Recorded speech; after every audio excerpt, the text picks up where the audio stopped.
Good morning student. आज हम लोग डीएनए मॉडल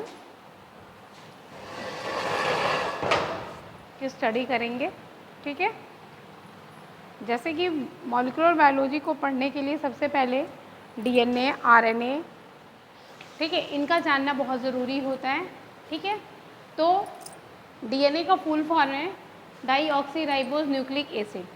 जब हम आपको पढ़ा रहे थे, अगर याद होगा आप लोगों को, तो बायोमॉलिक्यूल्स, तो उसमें हमने न्यूक्लिक एसिड के बारे में बनाया था कि हम लोग के पास दो न्यूक्लिक एसिड होते हैं। कितने टाइप के न्यूक्लिक होते हैं? न्यूक्लिक एसिड जो होते हैं वो दो टाइप्स के होते हैं। एक होता है डीएनए और एक होता है आरएनए। ठीक है, इसको बोलते हैं डीऑक्सी, इसके अंदर जो शुगर पाई जाती है वो डीऑक्सीराइबोज शुगर, इसके अंदर राइबोज शुगर पाई जाती है। इसी के बेस पे इसका नाम है डीऑक्सी, आपके हैं डीऑक्सी राइबो न्यूक्लिक एसिड, और ये राइबो न्यूक्लिक एसिड है। ठीक है, चलिए फिर आगे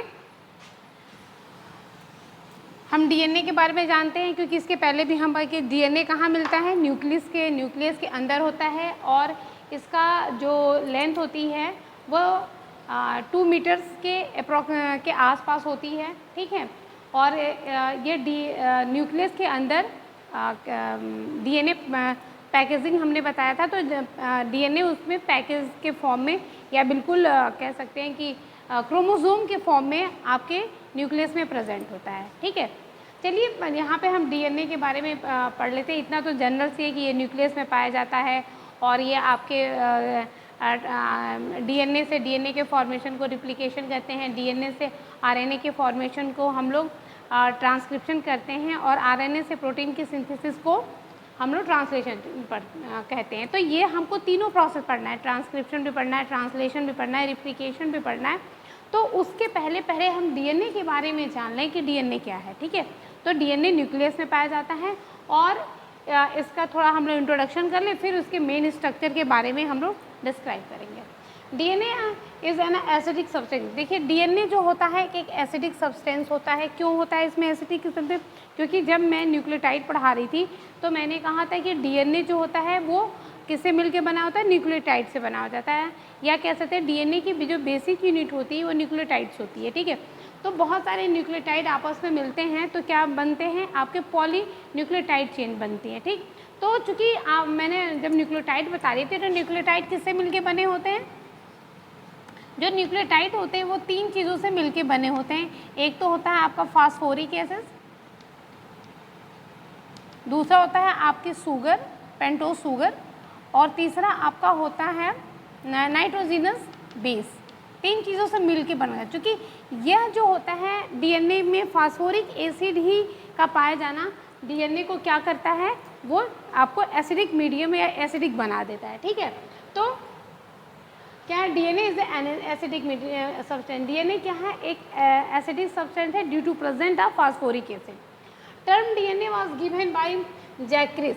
एक जैक्रिस साइंटिस्ट थे, इन्होंने सबसे पहले डीएनए को डीएनए कहा। ठीक है, इसके पहले इसकी जो डिस्कवरी की थी उन्होंने क्या था? किसने किया था? फ्रेडरिच एंड मिस्चर ने इनकी डिस्कवरी की थी। किसकी?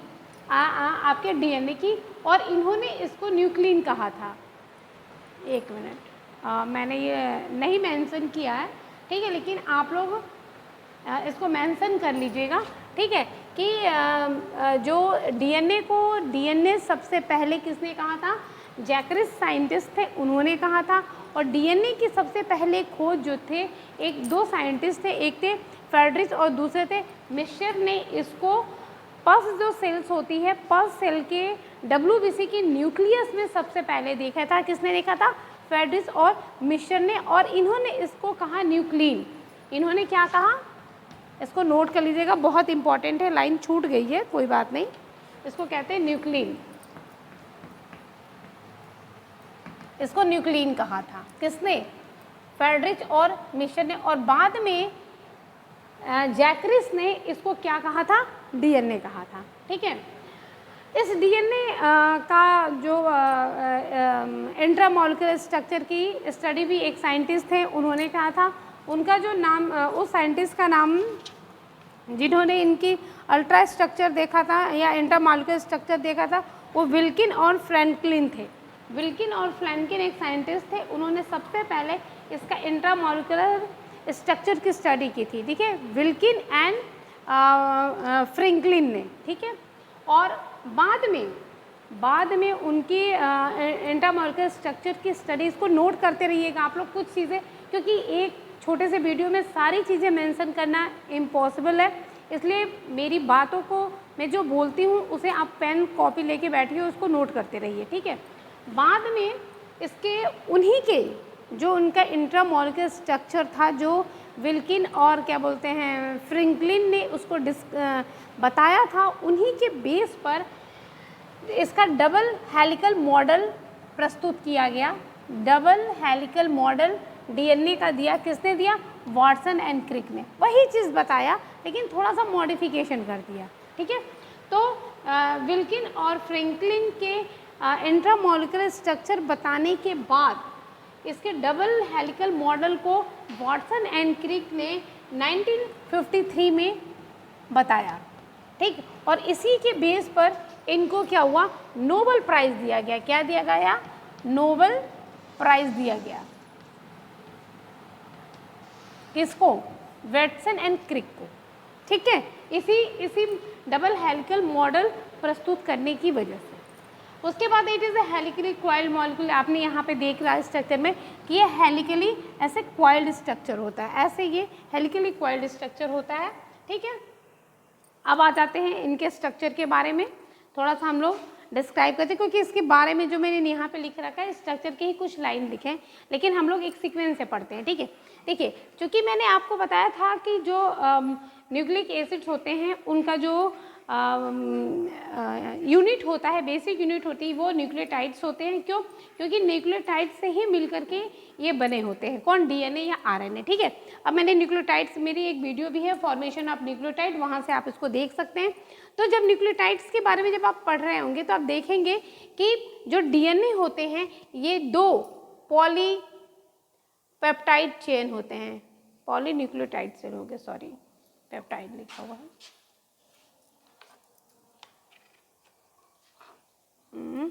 पॉलीन्यूक्लियोटाइड चेन है, पेप्टाइड नहीं, तो पॉली यहाँ पे न्यूक्लियोटाइड होगा, पॉलीन्यूक्लियोटाइड चेन है, क्योंकि ये किससे बने? इनकी बेसिक यूनिट है न्यूक्लियोटाइड, और ये बहुत सारे न्यूक्लियोटाइड जो हैं आपस में मिलकर के पॉलीन्यूक्लियोटाइड चेन बनाते हैं। और ये 2 होते हैं, 1 और 2, यानी कि 2 स्ट्रैंड ऐसे होता है, इस तरीके होते हैं, एक पॉलीन्यूक्लियोटाइड चेन, दूसरी पॉलीन्यूक्लियोटाइड चेन, यानी कि जो डीएनए होता है 2 पॉलीन्यूक्लियोटाइड चेन के द्वारा बना होता है, और वो ऐसे होते हैं, ठीक है। ये पॉलीन्यूक्लियोटाइड चेन्स होते हैं, ये एक क्या होते हैं? ये होते हैं कम्प्लीमेंट्री होते हैं।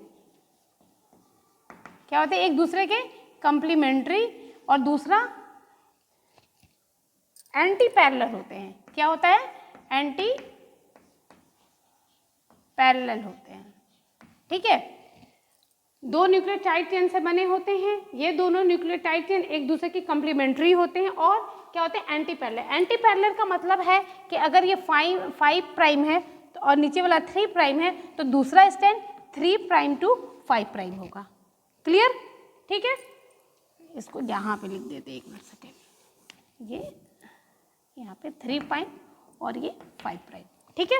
अब क्या है, तो ये हो गया। और चूंकि इसके अंदर जो एंटी कम्प्लीमेंट्री का मतलब ये है कि अगर जो यहाँ बीच में नाइट्रोजिनस जो बेस होते हैं, ठीक है, तो एक का दूसरा जो होता है कम्प्लीमेंट्री होता है। अगर यहाँ पे जैसे कि हमने आपको बताया भी था, अभी आगे भी बताएंगे कि एक भी यहाँ पे जो नाइट्रोजन में दूसरे के कम्प्लीमेंट्री होता है, ठीक है, ये हो गया।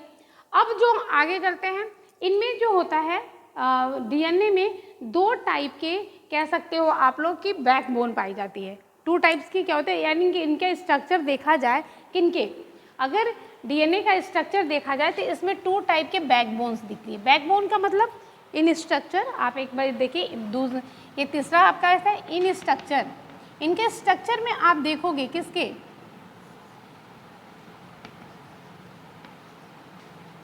अरे हम क्या लिख रहे हैं, इनके स्ट्रक्चर में देखोगे तो दो टाइप की बैकबोन, एक आउटर बैकबोन होती है, आउटर बैकबोन होती है, और दूसरी जो होती है इनर बैकबोन होती है। क्या होती है? Inner backbone. Outer backbone, outer backbone का मतलब होता है ये आप देख रहे हो, यानी कि जितनी भी पॉलीन्यूक्लियोटाइड चेन है, क्या है, इसमें आ जाती है आपकी पॉलीन्यूक्लियोटाइड चेन। पॉलीन्यूक्लियोटाइड चेन का मतलब है कि यहाँ पे न्यूक्लियोटाइड आपस में जुड़ करके एक स्टैंड बनाते हैं। ये बाहर वाली ऐसे जो इसकी चेन है, दो मैंने बताया था, तो एक चेन, यानी कि जो आउटर, यानी कि ये जो पॉलीन्यूक्लियोटाइड चेन है किसकी बनी हुई है, ये इस तरीके से बनी है। ये देखिए आपकी एक sugar phosphorus, sugar phosphorus, sugar, ये आप हमारा न्यूक्लियोटाइड वाला जब आप पढ़ेंगे तब आपको समझ में आएगा। दूसरा भी क्या है, ऐसे ही है, सुगर फास्फोरस, फिर आप आएंगे सुगर फास्फोरस, फिर सुगर, ये दो, यानी कि जो पॉलीन्यूक्लियोटाइड चेन है, ठीक है, वो आउटर बैकबोन बनाती है, और यहाँ पे ये 5 प्राइम हो जाएगा, ये 3 प्राइम, ये 3 प्राइम, ये 5 प्राइम, ठीक है। तो ये जो मैंने स्टैंड बना रखा है, तो ये स्टैंड आउटर बैकबोन यानी कि बाहर साइड की बैकबोन बनाती है, जो किससे बनी हुई है, वो फास्फोरस, सुगर और फास्फोरस, सुगर। अब ये कैसे जुड़ा है, इसमें डाई सल्फाइड बॉन्ड है, इसमें डाई हेनराइड बॉन्ड है, फिर इसमें एन ग्लाइकोसिडिक बॉन्ड है, इसके द्वारा ये बना हुआ है। ये आप न्यूक्लियोटाइड वाला मेरा लेक्चर देखेंगे तो समझ में आ जाएगा, ठीक है।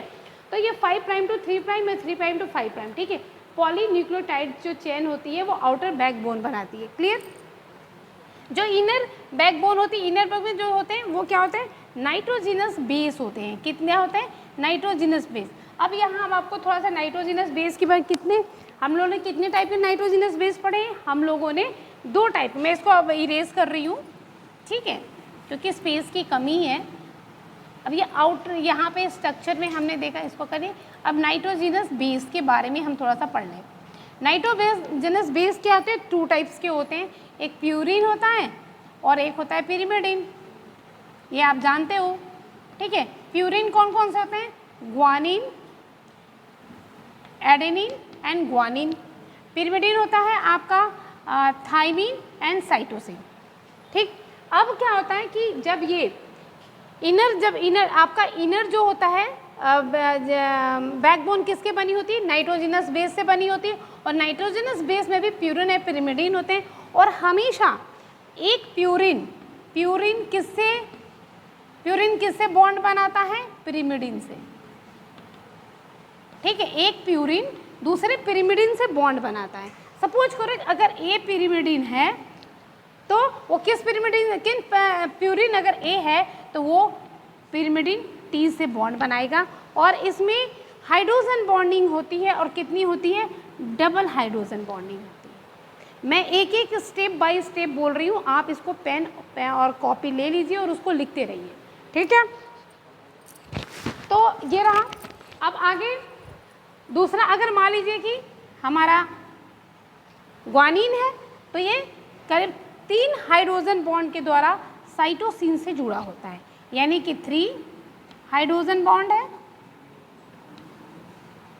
हाइड्रोजन बॉन्ड है ये, और ये क्या है, 2 हाइड्रोजन बॉन्ड है, ठीक है। ये मैंने बताया कि डीएनए के स्ट्रक्चर में 2 बैकबोन पाई जाती है, एक आउटर बैकबोन पाई जाती है। जो आउटर बैकबोन होती है वो फास्फेट और शुगर की बनी है, फास्फोरिक एसिड और शुगर की बनी होती है, ठीक। दूसरा जो इनर बैकबोन होती है वो नाइट्रोजिनस बेस से बनी होती है, और नाइट्रोजिनस बेस में प्यूरिन एंड पिरिमिडिन होते हैं। प्यूरिन आपकी ग्वानिन, एडेनिन और ग्वानिन होता है, पिरिमिडिन आपके थाइमिन और साइटोसिन होता है। अब प्यूरिन और पिरिमिडिन इसमें एक देखिए, जैसे मान लीजिए यहाँ पे मैंने बनाया, मान लीजिए यहाँ पे मैं इसको मिटा देती हूँ, और सपोज करिए यहाँ पे मेरा एडेनिन है तो डबल बॉन्ड थाइमिन से जुड़ेगा।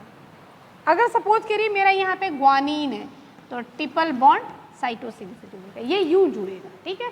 अब यहाँ पे मान लीजिए सी है तो डबल बॉन्ड ट्रिपल बॉन्ड जी से जुड़ जाएगा। इसी तरीके से यानी कि इनर बैकबोन हमारा नाइट्रोजन बेस है, और ये एडेनिन जो होता है थाइमिन से हमेशा डबल हाइड्रोजन बॉन्ड से बंधा रहता है, और ग्वानिन हमेशा साइटोसिन से ट्रिपल हाइड्रोजन बॉन्ड के द्वारा जुड़ा रहता है।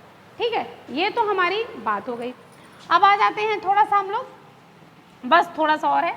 अब इसके बाद हम आ जाते हैं, फिर हमने कहा कि आप देख, मैंने पहले ही बताया कि हाइड्रोजन हेलिक्स है।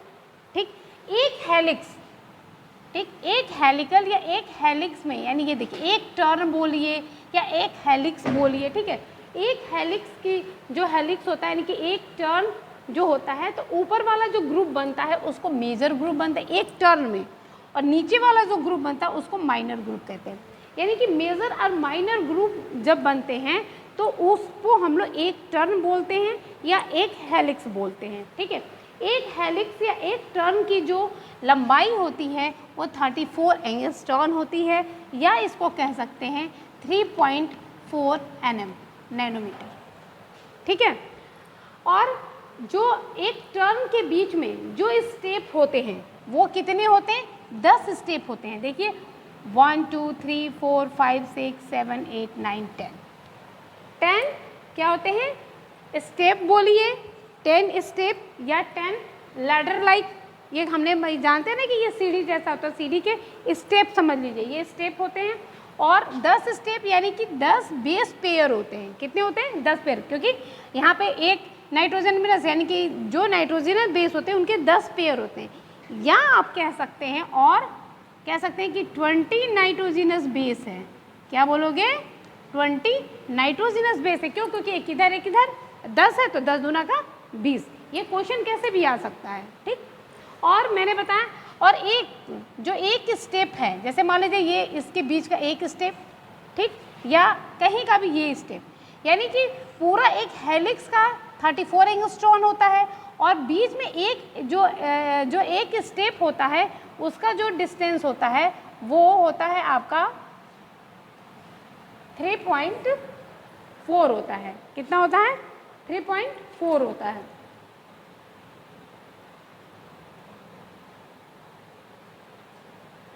ठीक, 3.4 होता है, 4 एंगस्ट्रॉन होता है। ठीक है, या आगे कर दोगे आप तो ये आगे आ जाएगा 3 nm हो जाएगा। ठीक है, क्लियर? अब आ जाते हैं कि जो हमारा ये डीएनए है, डीएनए का डाईमीटर क्या है? डाईमीटर 20 एंगस्ट्रॉन होता है। 20 एंगस्ट्रॉन मतलब कहने का सेंस है कि यहाँ पे मैंने आपको बताया था, अभी नीचे भी मैंने एक स्ट्रक्चर बनाया था, जैसे यहाँ पे ही बना देती हूँ मैं इसको इरेज करके।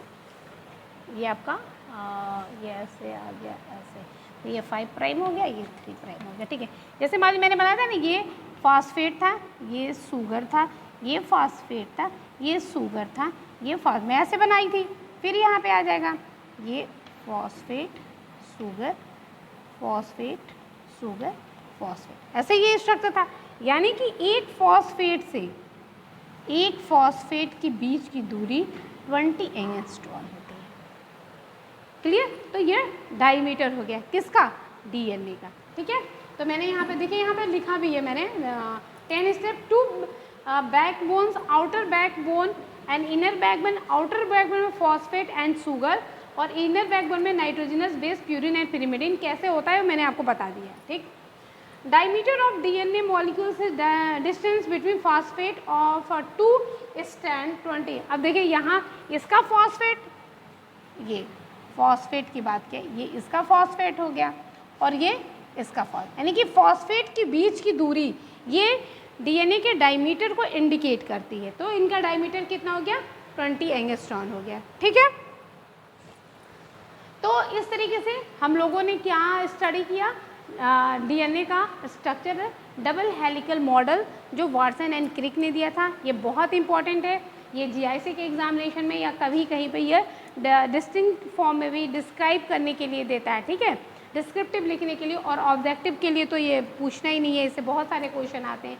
ठीक है, तो ये बहुत ईजी तरीके से मैंने आपको डीएनए का डबल हेलिक्स मॉडल आपके सामने किया। इसको पढ़िए, फिर ये आपके मॉलिक्यूलर बायोलॉजी के लिए बहुत ही हेल्पफुल होंगे। तब तक के लिए थैंक यू।